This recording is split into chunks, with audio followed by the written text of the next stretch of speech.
We haven't had a different plant in the background for a while. Has it been that same one for the last few? Same one. There are plans afoot for this plant, so stay tuned, everybody. I know it's riveting content. Right, well, we look forward to that. But welcome back to another episode of Tell Me Where I'm Going Wrong, a podcast where two exes who are still really good friends talk about plants, pop culture, politics, love, life, and everything in between. And this is episode 100. My name is Sean, and that's Josh. Hi, Josh. How are you? Hi, Sean. I'm good, thank you. And congratulations to us both, I suppose, for sticking around for 100 episodes. And to our listeners, viewers as well, who have stuck with us, all three of you.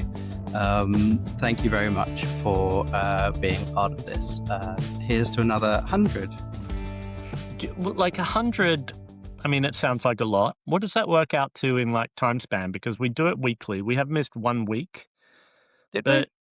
Yeah, do you remember when I was in Australia in December? That's right, yeah. So it's 2 years. It's just over 2. Oh, no, hang on. My maths is so bad. So it's nearly 2 years then, because 2 years would be 104, wouldn't it? But then, given that we missed one. okay, so just almost 2 years since we've been doing it. Yeah. What are your thoughts on the podcast as we come up to 100? Well, not come up to 100. We're in 100 episodes right now. What are your feelings based on now compared to when we started? But as we come up to our 2-year anniversary, Yeah. I don't know. It's been interesting for me. I was, as you know, a bit reluctant to do a podcast in the first place. I have mixed feelings about the amount of content that's online at the moment in society, and I wasn't sure that you or I had anything unique or interesting to offer the world. Well, I think that's a fair appraisal of most people, actually. I mean, we Well, don't really have anything to offer that's crucial. no, and then as you pointed out to me, that's not what podcasts are necessarily about. And I suppose my relationship with podcasts prior to this, doing this podcast, had been purely sort of an information, a source of information or inspiration. And I guess, I don't know. I still have mixed feelings about it, to be completely honest. I still sometimes have like a crisis of, I don't know, confidence or faith, or I don't know what the word is, but Conscience, even. confidence, yeah, about the amount of stuff that's out there. And obviously our podcast is not putting any hate, putting any hatred into the world. It's not fomenting, unrest, civil unrest, or anything like that. But there are a lot of podcasters out there that do that. And so I have some sort of misgivings, I suppose, about the whole concept of podcasting and the fact that anyone can just get online and put stuff up up there for people to listen to or to watch. But Do you anyway, think there's any benefit to people self-publishing, broadcasting with no real goal in mind, just doing it? What do you think the positives are of doing this? I suppose community. I think that there is, as much as I suppose, resisted it, there is an online community, which is not something that you or I grew up with. We've sort of adapted to it. But yeah, I still, like, from a sort of philosophical perspective, I do still wonder what the benefit is. So I don't know. Anyway, you tell me. I'm really selling the podcast now. Well, yeah, I was going to say welcome to everyone who's joined us for Yeah. To any new listeners, I'm sure you're still listening now, aren't you? Yeah, for another episode, another journey into self-loathing and self-doubt. What about you? Tell me what your thoughts are on the pod. I like it because it's a way, primarily, before everything else, it's a way for you and I to catch up. And I know it can feel a bit structured or a bit forced sometimes when we do it in this construction of, a 45-minute episode. But I just like that it's a way that no matter what happens, even when I visited Australia last week, no matter what happens or where we are, most weeks out of the last 2 years, we've managed to catch up for that hour. And sometimes we have a little chat beforehand or after we stop recording. And I like that because, as many people who listen to this probably know, I don't think there's anyone listening to this that doesn't know because we open each episode with it, where we say two exes who are still really good friends. You know, you and I have known each other for about 27 years or Mhm. so, 28 years nearly. And, you're my family. And I think you've got to work at connection, right? And so for me, this podcast does a lot of that heavy lifting of us staying in touch and staying connected and staying communicative. Yeah, but Because we would do that even without the existence of the podcast, though. Like, yeah, but as we start moving, I suppose not in different directions, but like with my plans to relocate to Australia, to me, this will be a a way of ensuring that we just keep doing that no matter what else happens in life. And mm, so for me, first and foremost, apart from any joy or horror we bring into any of listeners' lives, to me, it's a horrible. really horror. It's a really nice way for us to stay connected. And that's the most important thing for me. And that's what I get out of it. It's I, not, I don't think we're ever going to get rich from it. I don't think we're ever going to like win a Peabody Award or change the world. But for me, it's about, and that's why I started it, was to have that connection. And of course, people will also know the title of the podcast, Tell Me Where I'm Going Wrong, is a line from a song of yours, which is also our theme song. So for any new listeners, click in the link below the video. Josh always includes a link to the song mhm. called And the Empty song Seat.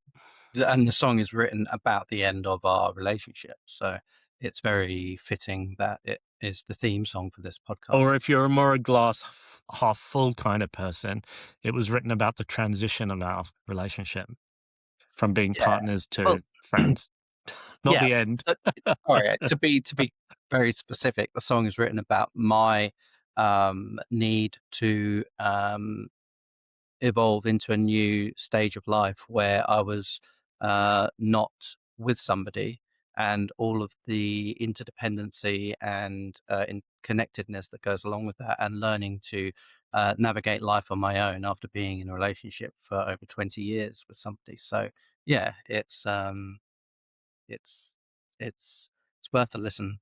It's like, Also, this podcast, it's not our business really who likes it or who doesn't like it. That's up to them. There's no possible way we could know. It's like when you fancy someone or someone fancies you.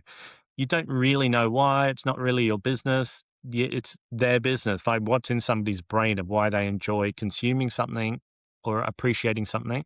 So it's nice that there are a handful of people out there who come back and listen to us. And I don't know what we give them. Maybe it's company. Maybe it's some insights. Maybe it's feelings of um, comfort, or like we talk a lot of things from the past. So maybe it's like nostalgia or something. nostalgia for people. And Yeah. so that makes me happy that that happens. I don't think too much about why people listen. Like I'm not trying to second guess why people are listening because, that's up to them. I think this is a very natural conversation that we have. We don't really talk about things we don't want to talk about. And we're very happy to say we don't know facts. We're wrong all the time. And I don't know. I think it's just a very natural conversation. Yeah, I mean, obviously, I don't think that you or I are doing anything nefarious by putting this out into the world, but there is a sort of a larger conversation I think to be had around content creators and how I think there needs to be some checks and balances in what people are putting out into the world, and I don't think that would affect what we do because we're not exactly, trying to incite any kind of um, action in anyone.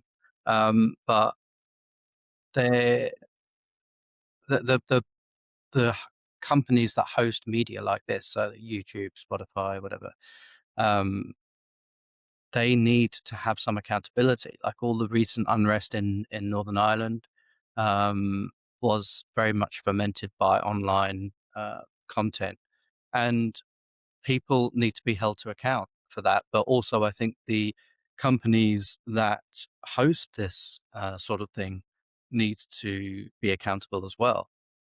Uh, Yeah, but it's a slippery slope, isn't it? Where you start asking people to police or moderate freedom, like online content, which yeah, but involves yeah, but freedom of speech.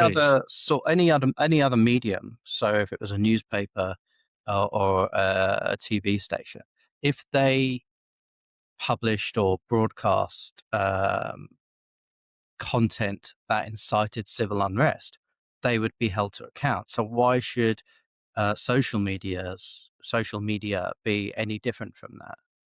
But then, we've got problems in the UK with people being prosecuted and put in prison for their freedom of speech, including the people who were protesting against an arms factory that was supplying arms to Israel. Mhm. And obviously, that wasn't just speech, there was action, direct action taken by those people. But also, Hassan Piker, the internet personality from the US, who's very progressive, and he talks out against Israel and he talks up for social justice. He was just denied entry to speak in the UK. I don't know if he was going to speak at Oxford or Cambridge or somewhere, Mm. but he's like one of the biggest Twitch streamers on the planet. And he was just denied his visa by the UK government because they were worried that he was going to sow civil unrest or be an agitator. Mm. And he is somebody who we would align with about 99% of what he says, you and I. And so yeah, that's good to have checks and balances and controls to stop, but it also goes the other way where people who are trying to fight for social justice and against oppression are also being controlled and locked out of conversations and dialogues because a lot of the people who own these media companies, or all of them, are billionaires with certain political agendas at play who want to silence certain voices. Mm. Well, I don't know what the answer is, but Well, don't think as we are doing episode 100, I think it's very fitting that we both say once again we don't know what we're talking about. Mhm. So, Very true. and we have nothing really to add to the conversation. But what I do have to add to the conversation is I just got back from a 2-week trip, 1 week in Tokyo and 1 week in Australia. Can I just tell you that if you have a chance to not fly with China Eastern Airlines, I would highly recommend not flying with China Eastern Airlines. Okay. Would It you like to elaborate on that? Well, I had to fly from Brisbane to Shanghai and then from Shanghai to London. I know I'm not petite. Let's not beat around the bush. This isn't Bush Week.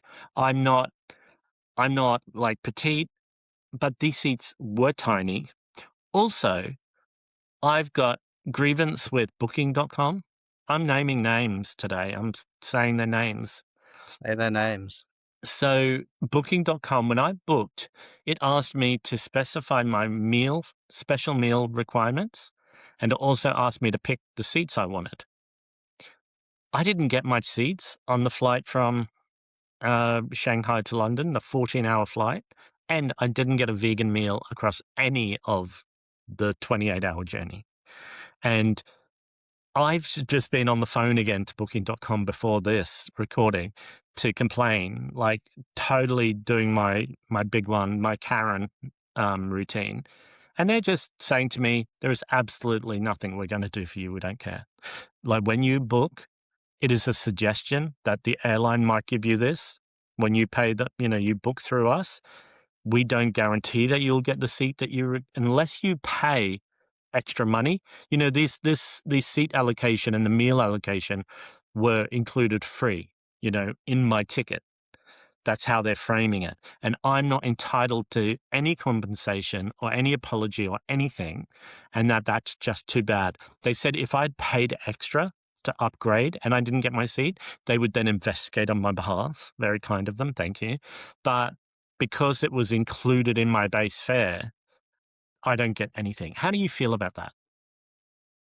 Well, you may not like my thoughts on my reply, Okay. but as a seasoned traveler, Hmm. I would never assume that if I'm booking through a third party like Booking.com or Kayak or whatever, I would never assume that anything I've put into that booking will get transferred to the airline except the very basics. I would always get my booking reference and go to the airline's website and log in, make sure they had all my passport information, check seats, meal requests, stuff like that. So I mean, I'm sorry to be short on the sympathy for you. I'm sure it was a horrible experience, but I I I can understand your frustration, but I don't think um, you should have entrusted Booking.com or any third party provider to follow through with any of that information. Like, I think But that, how about this like our one of our favorite words here, the enshittification of life, that you can't pay £1,000 for a service or product and not have any recourse or any space to actually get the thing that you agreed to. In Booking.com, in my booking, in the app, it said vegan meal. It had my seat numbers attributed to me that I originally picked, and they're still there now. It's still oh, there, and listen, they're like, I don't know. I like I said, I have some sympathy for your discomfort, but I would not have um, entrusted any of that. And yes, okay, it's a lot of money, but that's the fucking way of the world, Like, and anyway, um, I don't know how riveting this content is for listeners or viewers to talk about the injustice of. Um, well, I think most people have had some sort of experience, not necessarily with airlines, but with companies that they've paid money to where they don't get what's advertised. well, yeah, Like to me, that was advertised as, hey, you can pick your meal and hey, you can pick your seat. hmm And then I didn't get it. And then their response is, oh yeah, that's just too bad.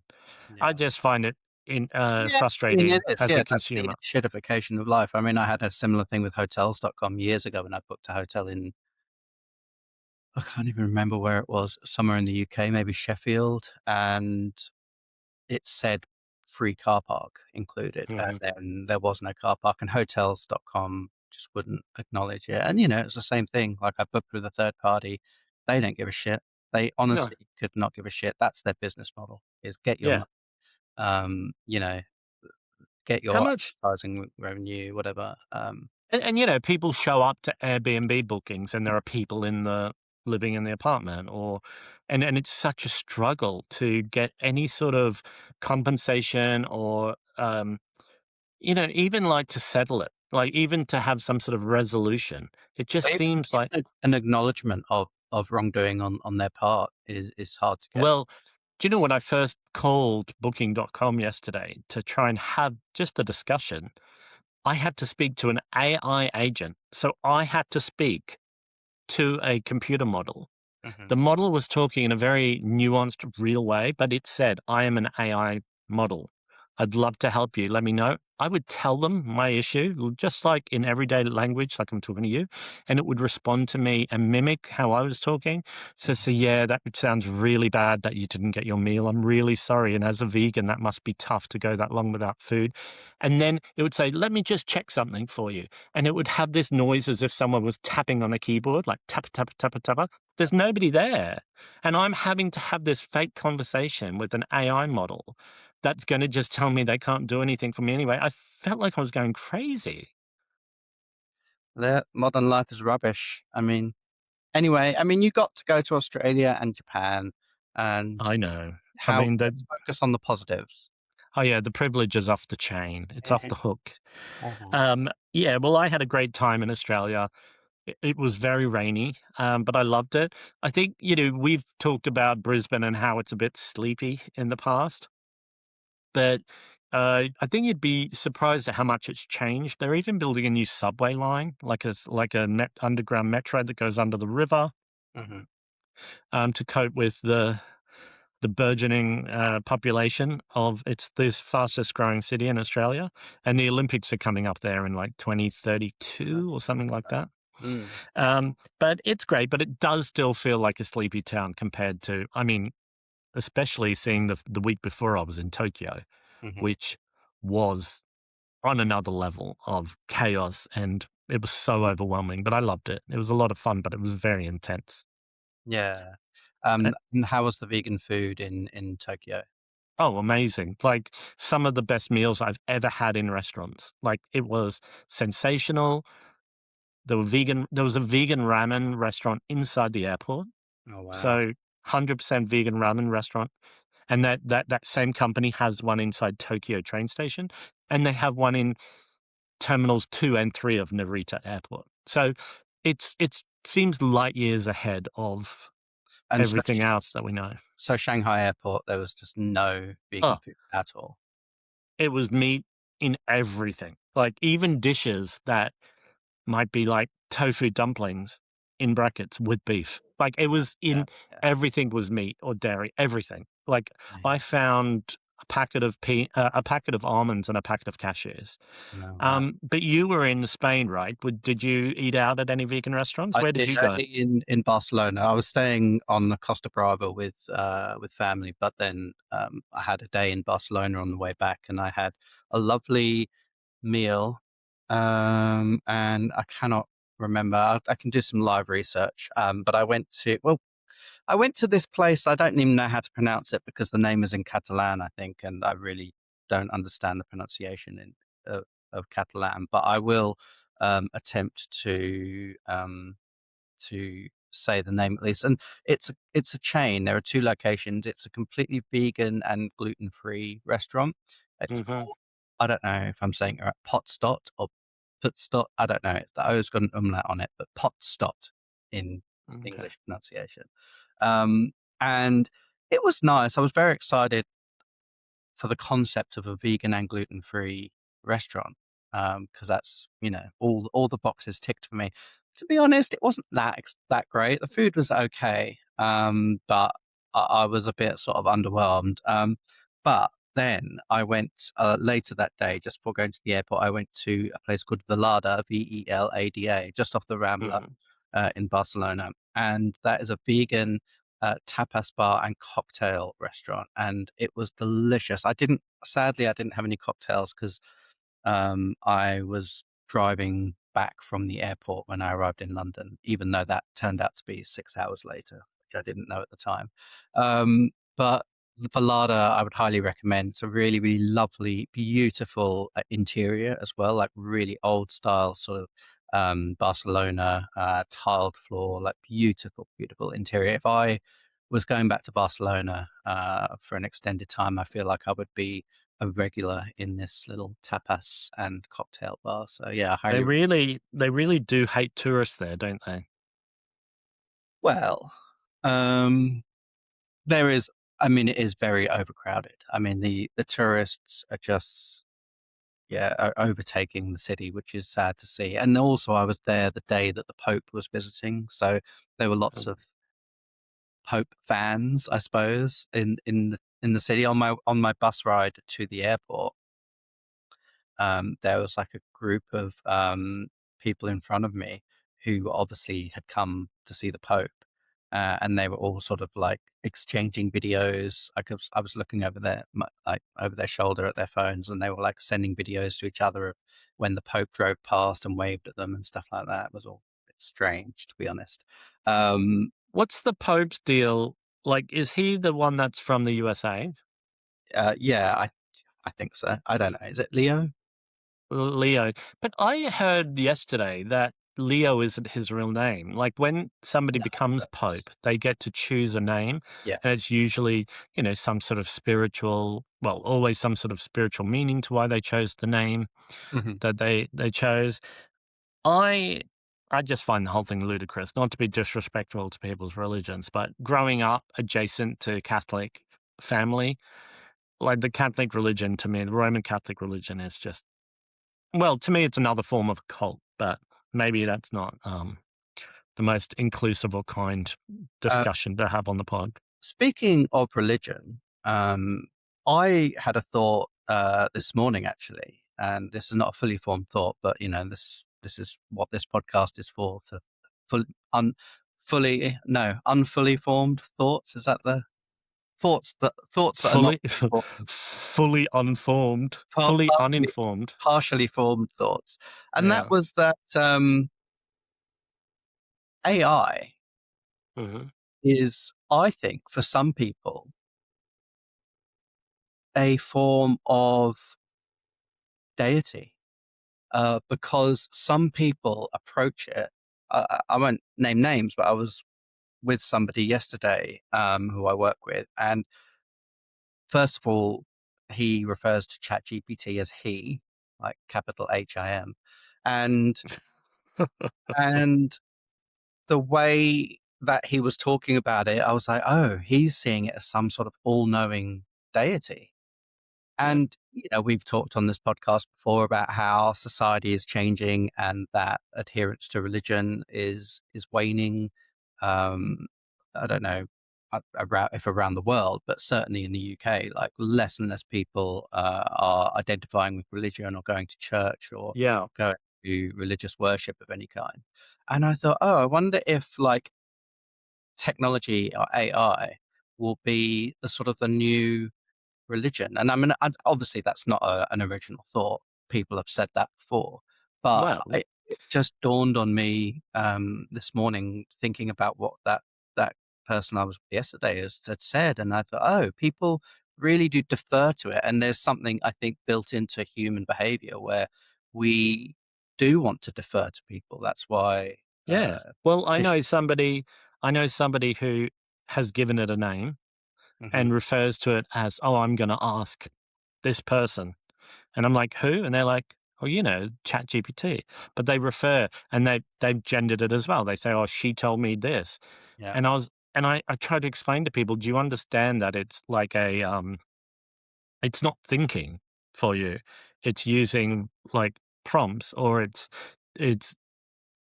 taking the most common search results across multiple platforms, and it's telling it back to you in a Yeah, familiar yeah, voice. but people don't care. And that's the same with religion. When people want to believe something, you can try and use rational arguments. They don't Yeah, care. They like their interaction with this thing, this deity or whatever.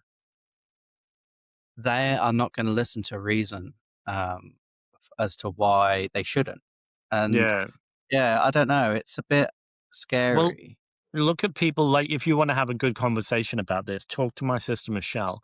She's all up on the whole tech industry and all of And these when you people say like, my sister Michelle, you're actually talking about AI. yeah, chat GPT, yeah. Uh-huh.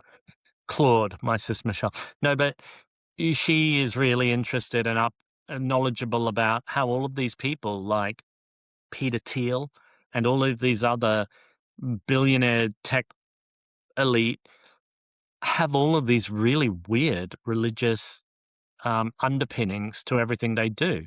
And so Peter Thiel like has spoken about believing in the Antichrist, and that technology is a way to um, challenge and control humanity. And it's like there were all these really super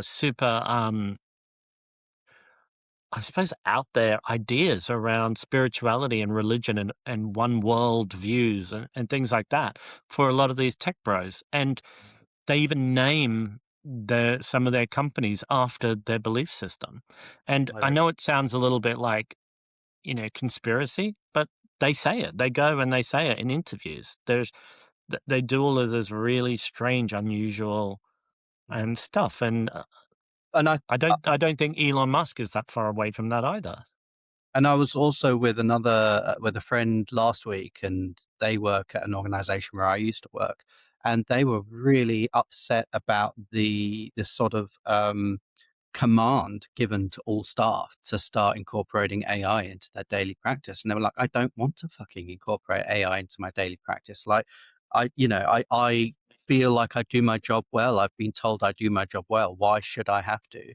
But then, the sort of, it wasn't told to them outright, but it was sort of implied that Well, yeah, but if you're not using AI and your colleague is using AI and they're much more productive than you because of that, then that's going to give them an advantage for promotion. And it was just like, well, you know, it's Yeah. like almost saying that, yeah, you have to follow this religion if you want to get ahead.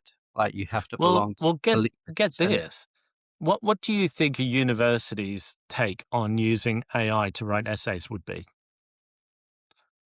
well, given the way that you're framing the question, I would, say they're starting to encourage people to adopt it. I don't know. I would have always traditionally thought that universities would be very, very much against any incorporation of AI. But Well, I was talking to someone who goes to UQ, the University of Queensland, where you used to work, mm, and they were saying that they now allow AI, like ChatGPT and other AI responsive models, to be used for writing essays and doing coursework as long as you refer to it in your reference list. And that to me is like, okay, this is end times. This is yeah, yep, like, what's the point of going to university? Like, mm, how do you, like, this person also told me, I don't want to name them but you can probably infer who it was, but they sit in lectures and people have like these text response models open on their laptops, listening to the lecture and making notes and summarizing. So they don't actually summarize and listen to it themselves. I think there's such nuance to it. Like I definitely can see the argument that some uses of AI are incredibly beneficial. Um, but people have got to understand the tool that they're working with.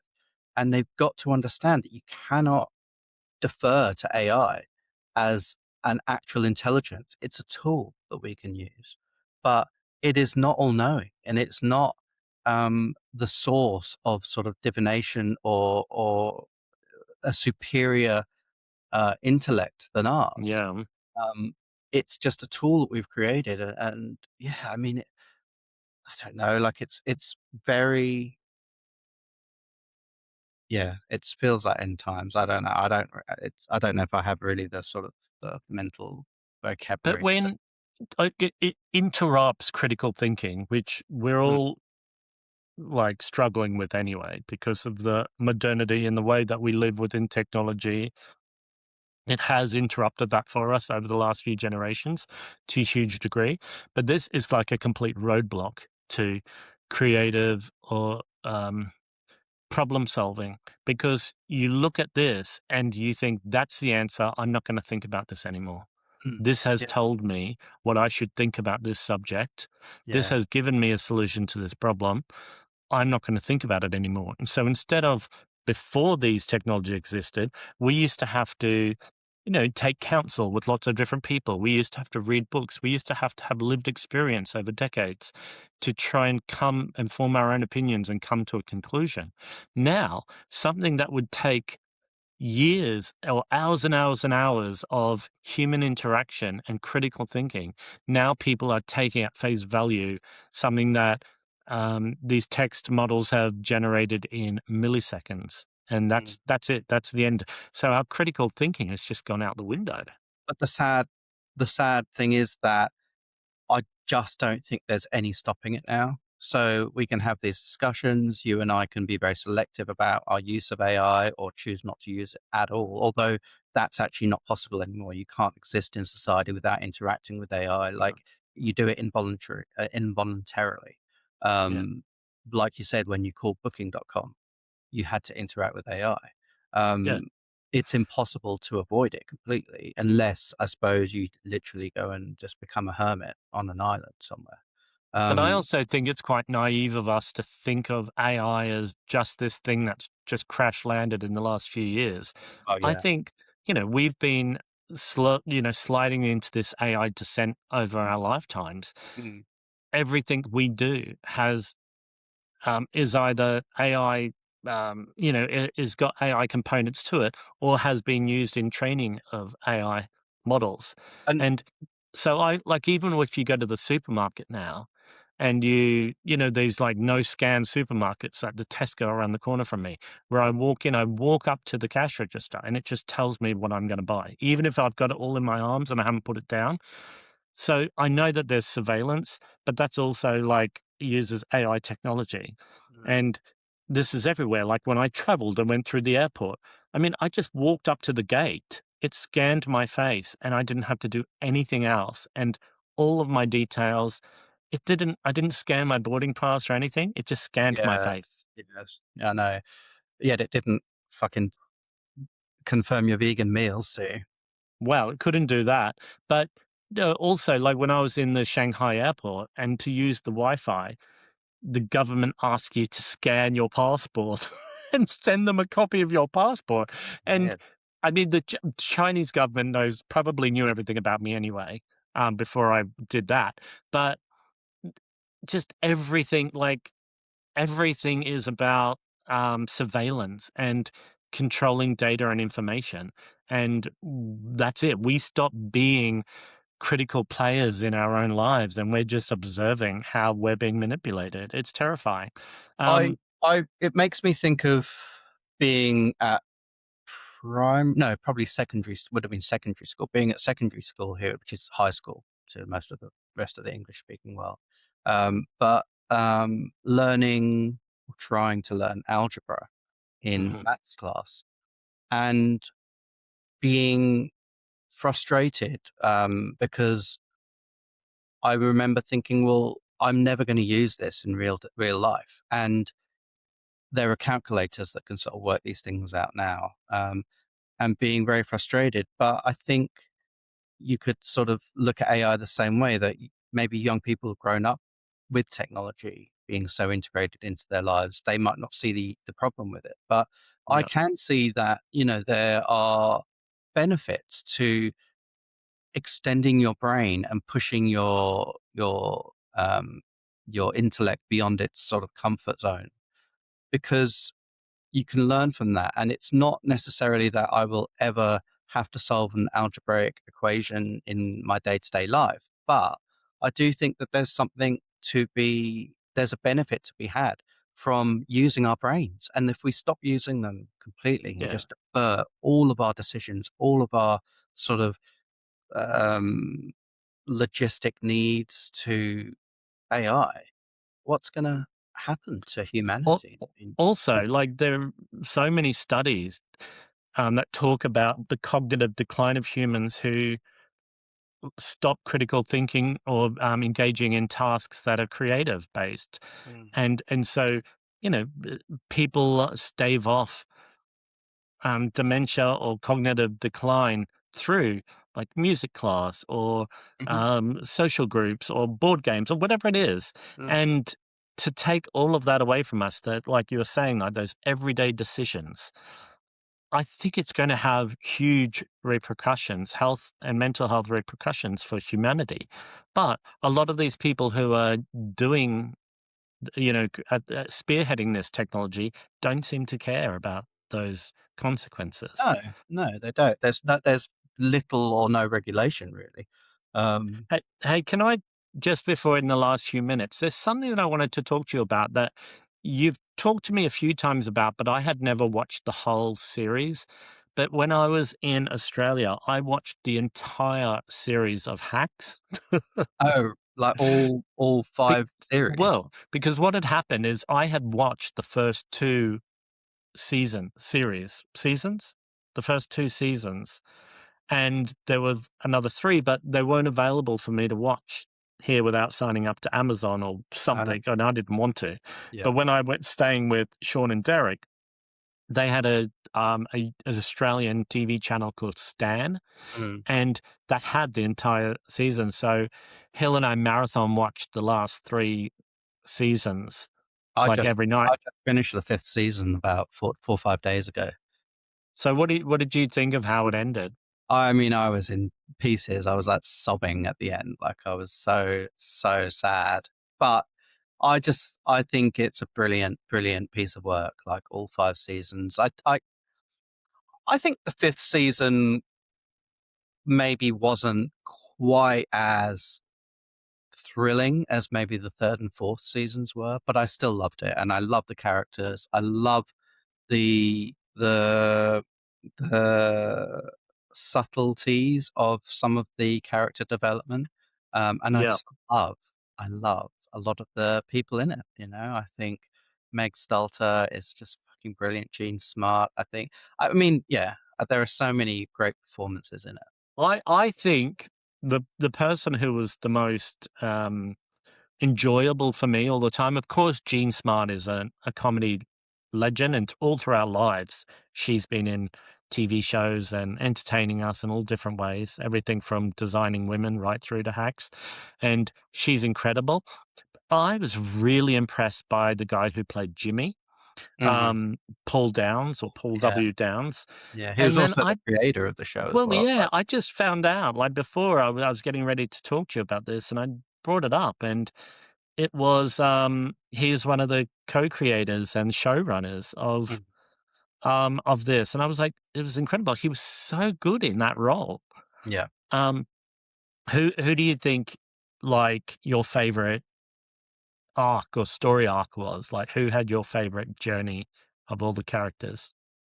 Uh, I mean, it depends, like, because I loved Meg Stalter's character, Yeah, uh, Kayla. I thought that her arc was beautiful. Like, she didn't really change, but people adapted to celebrate her behavior and her yeah, personality for what it was, rather than her having to change her behavior or adapt or anything like that. I thought that was nice. I mean, obviously, um, Ava was sort of the constant, I suppose. Ava, I suppose, it was almost the narrator of the show, even though she wasn't. Um, yeah, I don't know. I think I loved. I mean, even people like even some of the lesser characters, like Mark Indelicado's character, yeah, um, Damien. Damien was really good. I don't know. I just Do you know I what I felt a bit weird? And spoiler for anyone who's maybe we're near the end of this episode, so switch off if you don't want to hear us talk about it.